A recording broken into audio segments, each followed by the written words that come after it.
Hello guys, welcome back to our channel focus study. This is Akash Kumar.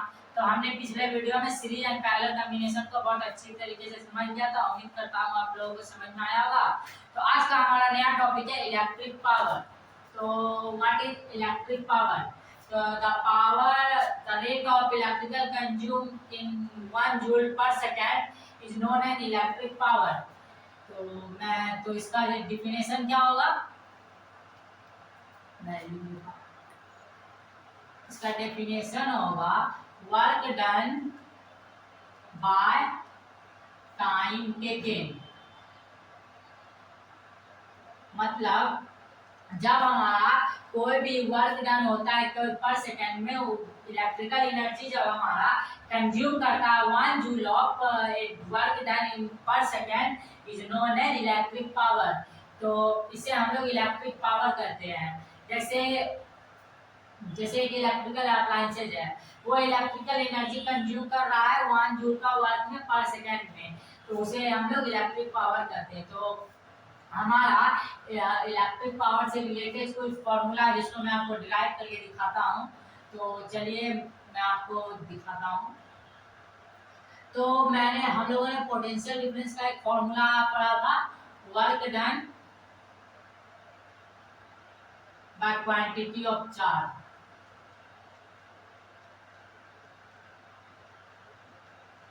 तो हम इसे W/Q भी लिख सकते हैं। और फिर हम लोगों ने करंट का एक फॉर्मूला पढ़ा था, quantity of charge by time taken. Quantity of charge by time taken, जिसे कि हम लोग Q/T लिख सकते हैं। तो पहला हमारा यहाँ से क्या आएगा, V = W/Q। ये हो गया। तो हम लोग W = क्या लिख सकते हैं, क्रॉस मल्टीप्लिकेशन करते हैं, W = V × Q। ये हो गया हमारा पहला इक्वेशन। फिर हमारा दूसरा आता है करंट का। तो I = क्या होगा, Q/T। तो हम इसे Q = क्या लिख सकते हैं, I × T। Q = I × T। तो अगर हम इसमें आप पुट करते हैं W = V, यहाँ Q का मान हमने क्या निकाल लिया है, I × T। तो V × I × T यानी कि voltage into current into time taken. तो ये हमारा तीसरा हो गया इक्वेशन। तो अब हम इसे पुट करते हैं हमारे इस फॉर्मूले पे। तो इलेक्ट्रिक पावर का फॉर्मूला क्या है, work done by time taken यानी W/T। तो हम लोग ये हमारा वर्क डन का फॉर्मूला हमने यहाँ W का निकाला है। तो P = हमारा क्या होगा, W की जगह हम ये पुट कर सकते हैं आराम से। तो V × I × T/T, ये हमारा T कैंसिल हो गया। तो P का ये हमारा यहाँ से एक फॉर्मूला निकल गया, V × I, ये हमारा फर्स्ट फॉर्मूला हो गया। मैं आपको एक बार सारे लिखवा दूंगा लास्ट में। तो हमारा पावर का एक फॉर्मूला निकला, P = V × I यानी वोल्टेज इंटू करेंट। तो यही हमारा सर्वगुरु है, हम लोग इसी पे ही आप मान सकते हैं। तो हम लोग इसी पे ही 3 फॉर्मूला और निकालेंगे। तो चलिए निकालते हैं। तो P = V × I। तो हम लोग इसे चेंज करते हैं, V × I को हम लोग क्या लिख सकते हैं, I का फॉर्मूला क्या होता है, V/R। तो हम लोग यहाँ I की जगह V/R। ये फॉर्मूला कहाँ से है, ओम्स लॉ मैंने आपको जब पढ़ाया था तो उसमें मैंने 3 फॉर्मूला डिराइव करके दिखाया था। तो यहाँ से हम लोग ओम्स लॉ से इसे यहाँ पर लगाए हैं। तो V²/R, ये हमारा दूसरा फॉर्मूला हो गया।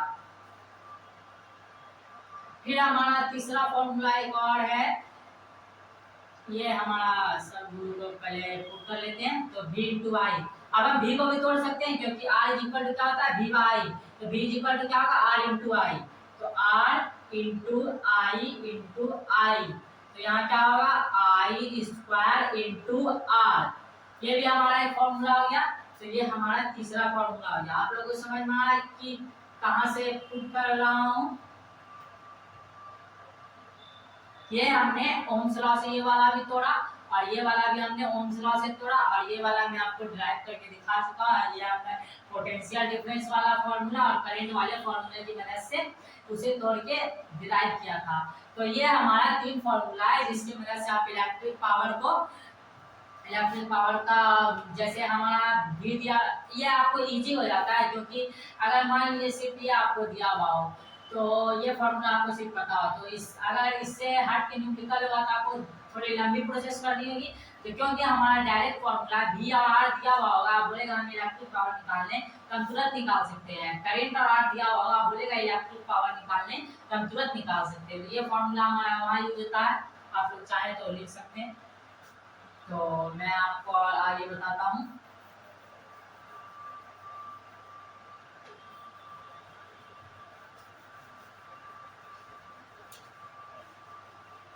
तो इलेक्ट्रिक पावर का उम्मीद करता हूँ, तो इससे हमारा डिफाइन क्या बना, the electric power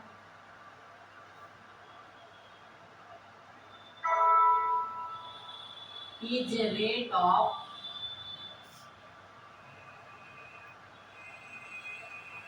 work done in per second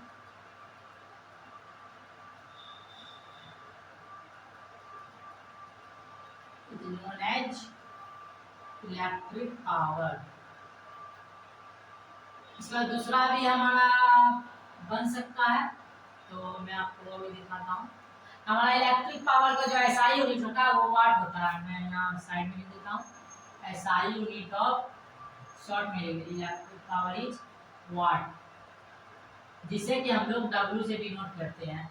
तो हमारा जो इलेक्ट्रिक पावर है तो हम इतना लिख सकते हैं, when 1 watt of electrical energy consumed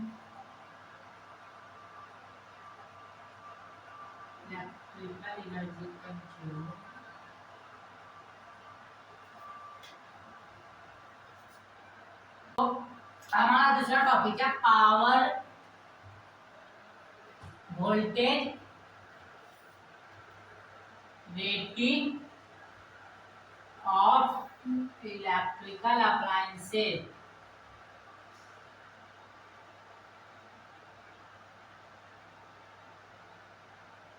तो आपके घर में बहुत सारी इलेक्ट्रिकल अप्लायंसेस होगी, जैसे कि फैन हो गया, बल्ब हो गया, रेफ्रिजरेटर हो गया और एनी। तो जैसे आप लोग बल्ब खरीदते हैं तो उसके ऊपर ऐसा कुछ लिखा हुआ होता होगा 100 वाट टू 200 वोल्ट 220 वोल्ट।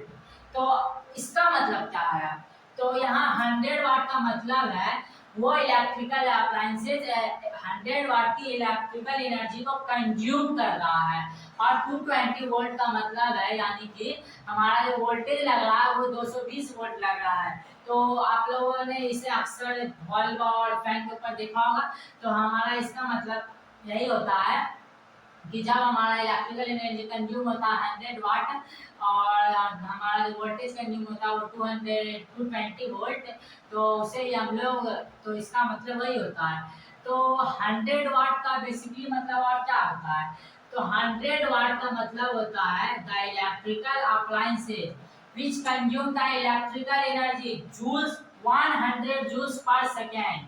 तो इसका मतलब ये होता है जब एक 100 जूल पर सेकेंड हमारा जो कंज्यूम करता है इलेक्ट्रिकल अप्लायंसेज इलेक्ट्रिकल एनर्जी, तो उसे 100 वाट जो हमारा बल्ब पे लिखा होता है उसे ही करते हैं। और हमारा 220 वोल्ट को मैंने आपको बता दिया कि 220 वोल्ट हमारा उसको कंज्यूम कर 220 वोल्ट उसे चाहिए। तो यार वोल्टेज का मैं आपको मतलब बताया था पोटेंशियल डिफरेंस, तो उसे 220 पोटेंशियल डिफरेंस चाहिए। तो ये था हमारा power voltage rating of electrical appliances. तो मैंने आपको इलेक्ट्रिक पावर का SI यूनिट बताया, वो वाट बताया, लेकिन क्या आप कभी सोचे हैं कि हमारे घरों में जो मीटर रहता है जिससे कि हमारे यहाँ बिजली का बिल आता है, वो डायलॉग नहीं बोलूँगा मैं, तो बिजली का बिल आता है तो उसे आप आखिरकार वो कैलकुलेट कैसे करते हैं, तो कैलकुलेट करने का भी तो आप बोलोगे कि वाट में कैलकुलेट होता है क्योंकि वो भी एक इलेक्ट्रिक पावर है, उसमें इलेक्ट्रिक कंज्यूम करता है हमारे टोटल। तो वो जो टोटल अप्लायंसेज होता है उसका टोटल एनर्जी जितना कंज्यूम किया जाता है हमारे घर में, उसे वो लोग जोड़ते हैं। तो उसे किस तरीके से जोड़ा जाता है उसे मैं इतना बता देता हूँ कि उसे वाट में नहीं जोड़ा जाता है, उसका यूनिट कुछ और होता है। क्योंकि वाट जो है वो इलेक्ट्रिक पावर की बहुत छोटी सी संख्या है जिससे कि हम लोग वो जोड़ नहीं सकते हैं। तो वो आपको हमारा दूसरा टॉपिक है commercial unit of electric power. तो हमारा कमर्शियल यूनिट जैसा कि मैंने आपको एसआई यूनिट बताया था वाट पावर का, उसका एसआई यूनिट होता है वाट।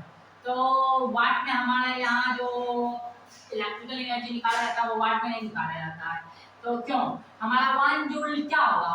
तो जब हमारा 1 जूल ऑफ इलेक्ट्रिकल एनर्जी क्या हो? तो जब हमारा 1 वाट का कोई भी इलेक्ट्रिकल अप्लायंसेस एनर्जी कंज्यूम करेगा पर सेकंड में यानी 1 सेकंड में, तो हम उसे 1 जूल ऑफ इलेक्ट्रिकल एनर्जी कहेंगे। तो ये तो हमारा हो गया 1 जूल ऑफ इलेक्ट्रिकल एनर्जी। तो यहाँ किलोवाट, तो हमारा कमर्शियल यूनिट जो होता है वो मैं आपको बता दूं वो होता है किलो वाट आवर। मैं आप शॉर्ट फॉर्म में लिख रहा हूँ। तो हमारा कमर्शियल यूनिट होता है इलेक्ट्रिकल एनर्जी का किलोवाट आवर। तो इससे यहाँ क्या 1 जूल से क्या रिलेट करता है? तो हमारा 1 किलोवाट आवर मीन्स यानी 1 किलोवाट इज इक्वल टू कितना होता है उसका वैल्यू? तो उसका वैल्यू होता है 1000 वाट। हमारा 1000 वाट जो है वो 1 किलोवाट के इक्वल होता है। तो जब हमारा 1000 वाट का कोई भी अप्लायंसेज यूज किया जाएगा 1000 यानी वो 1000 वाट का अप्लायंसेज एनर्जी कंज्यूम करेगा 1 सेकंड में, उसे हम लोग किलोवाट आवर कहते हैं। तो अब ये किलोवाट आवर कहाँ यूज होता है? ये हमारा कमर्शियल यूनिट है इलेक्ट्रिकल एनर्जी का। तो ये हमारा यूज कहाँ होता है? हमारे घरों में बिजली वालों की तरफ से मीटर लगा रहता है जो कि हमारे यहाँ का बिजली के रीडिंग करता है। तो क्या आपने कभी सोचा है कि वो किस तरीके से कैलकुलेट करते हैं? तो आपने अक्सर ये तो जरूर सुना होगा कि एक यूनिट का दाम 3 रुपया होता है, कहीं 4 होता है, कहीं 5 होता है, जहाँ के हिसाब से वैरी करते रहता है। तो एक यूनिट का जैसे 3 होता है। तो सपोज कीजिए हमारा इलेक्ट्रिकल अप्लायंसेज है 360 वाट का एक बल्ब है, ठीक, और उसे हम लोग रोज 10 घंटे तक यूज कर रहे हैं। ये हो गया। और हमें 1 महीने का टोटल निकालना है बिजली का कैलकुलेट करके बिल। तो हम किस तरीके से निकालेंगे? तो सबसे पहले ये जो हमारा वाट है उसे हम किलो वाट आवर में चेंज करेंगे। तो पहले मैं इसे किलोवाट में चेंज करूँगा। तो हमारा इलेक्ट्रिकल एनर्जी का फॉर्मूला क्या होता है? P into T. मैं अभी लिख रहा हूँ सिंपली से P इंटू टी। अब हम इसे पहले चेंज कर लेते हैं 360 बाय, जब हम इसे चेंज करेंगे तो 1000 से डिवाइड करेंगे। क्यों करेंगे? सॉरी, क्यों करेंगे वो आपको मैंने बता दिया कि 1 किलोवाट आवर इक्वल टू 1000 वाट। तो इसलिए हम लोग इसे 1000 से डिवाइड करेंगे। तो हमारा ये क्या हो गया 0.36 किलोवाट। किलोवाट आवर नहीं हुआ है, सिर्फ अभी किलोवाट हुआ। तो जब हम अब इसे 10 घंटे तक हम लोग रोज यूज करते हैं तो हम लोग इसे पूरे क्या महीने का कैलकुलेट कर सकते हैं। तो हम यहाँ क्या कर सकते हैं 30 इंटू 10। ये हमारा क्या हो गया 300 आवर सॉरी 300 घंटा यानी आवर हमारा पूरे 1 महीने में बल्ब जलता है। तो अब इसे कहाँ से हम लोग देखेंगे? तो E इज इक्वल टू क्या लिखा मैंने? P into T. तो पावर हमारा क्या आया 0.36 किलो वाट और टी हमारा क्या है 300 आवर। तो जब हम इससे डायरेक्ट इनटू करेंगे तो ये हमारा ऑटोमेटिकली किलोवाट आवर में चेंज हो जाएगा। तो अब हम इसे इनटू करते हैं तो हमारा 0.99 जो हमारा किलोवाट आवर आएगा। अब इस 99 किलोवाट आवर को हम लोग किससे इनको करेंगे? मान लीजिए हमारा जो 1 यूनिट का चार्ज है वो 2 रुपया है। तो इसे हम लोग 99 इंटू 2 कर देंगे, तो हमारा जो कॉस्ट है वो निकल के आ जाएगा। हमारा कॉस्ट आया 198 रुपीज़। इतना कम तो नहीं आता है किसी का। ये मैंने सिर्फ एग्जाम्पल के लिए बताया, तो आपको ये समझ में आ गया होगा कि कमर्शियल यूनिट कहाँ यूज होता है। तो उम्मीद करता हूँ कि आप लोगों को ये वीडियो बहुत अच्छी तरीके से समझ में आई होगी और हमारा इलेक्ट्रिक पावर से रिलेटेड जितना टॉपिक है वो क्लियर हो चुका है। अब हमारा लास्ट टॉपिक है और फाइनल है heating effect of electric current, जो हम लोग अगले वीडियो में पढ़ेंगे। तो उम्मीद करता हूँ आप लोगों को वीडियो समझ में आएगी, तो हमें लाइक करें, ज़्यादा से ज़्यादा शेयर करें और कमेंट करें और हमारे चैनल फोकस स्टडीज को सब्सक्राइब करें। Thanks for watching.